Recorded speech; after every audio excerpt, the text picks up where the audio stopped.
71ാമത് Nehru trophy വള്ളംകളിയുടെ ഓളത്തിൽ Punnamadakkayal. വള്ളംകളിയുടെ വരവറിയിച്ച് reporter വിളംബര ജാഥ പുന്നമടയിൽ നടന്നു.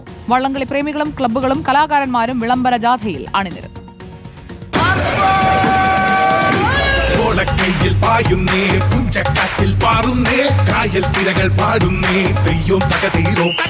വള്ളംകളിയുടെ ആവേശപ്പോരിന് പുന്നമട അണിഞ്ഞൊരുങ്ങി. ഒരു പകലിനപ്പുറം കായലും കരയും ആവേശത്തിന്റെ അലകടലാകും. ഓളപ്പറപ്പിലെ പുതിയ രാജാവിനെ കാത്തിരിക്കുകയാണ് വള്ളംകളി പ്രേമികൾ.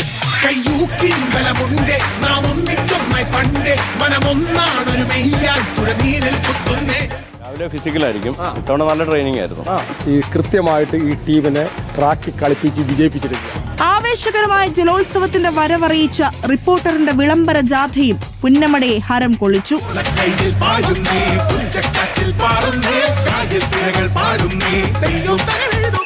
കായലിൽ ട്രാക്കുകൾ വേർതിരിക്കുന്നത് ഉൾപ്പെടെയുള്ള വള്ളംകളിയുടെ പ്രവർത്തനങ്ങൾ ഓരോന്നും പുന്നമടയിൽ പുരോഗമിച്ചു വരികയാണ്. നാളെ രാവിലെ 11 മണിക്കാണ് വള്ളംകളി ആരംഭിക്കുക. 2 മണിക്ക് മുഖ്യമന്ത്രി പിണറായി വിജയൻ ഉദ്ഘാടനം ചെയ്യും. റിപ്പോർട്ടർ, ആലപ്പുഴ.